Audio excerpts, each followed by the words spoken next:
I was just heading off to work. Maybe you'd like to join me. I hope you don't mind walking.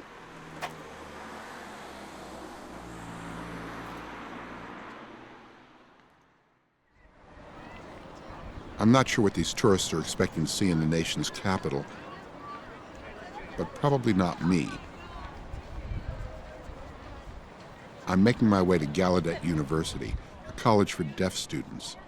I'm a little concerned, to tell you the truth, because usually people become aware of me because the room gets quiet.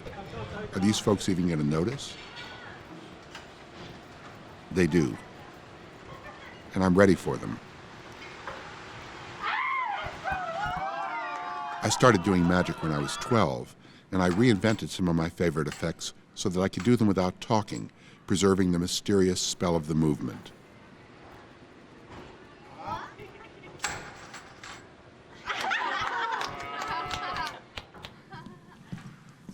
I break silence, though, when I appear before local groups as their guest speaker. But no matter what I'm talking about, for some reason, things always seem to go wrong.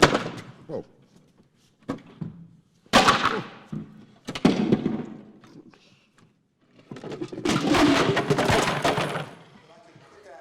In my stage show, which I call A Cheap Evening of Expensive Theater, I do a magic sequence that ends with this trick, in which the only person fooled is my audience volunteer.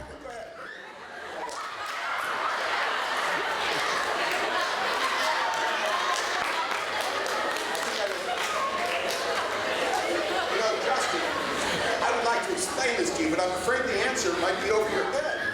But ultimately the joke's on me, because the audience comes to realize that the real purpose behind everything I do is to impress women, and that it's not working. So I make one final desperate attempt in which I cop Charlie Chaplin's romantic dance of the dinner rolls. But somehow when I do it, the routine looks more ridiculous than romantic.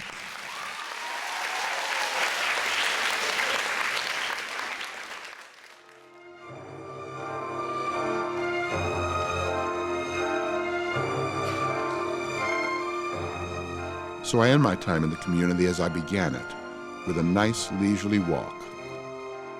After all, what's the rush?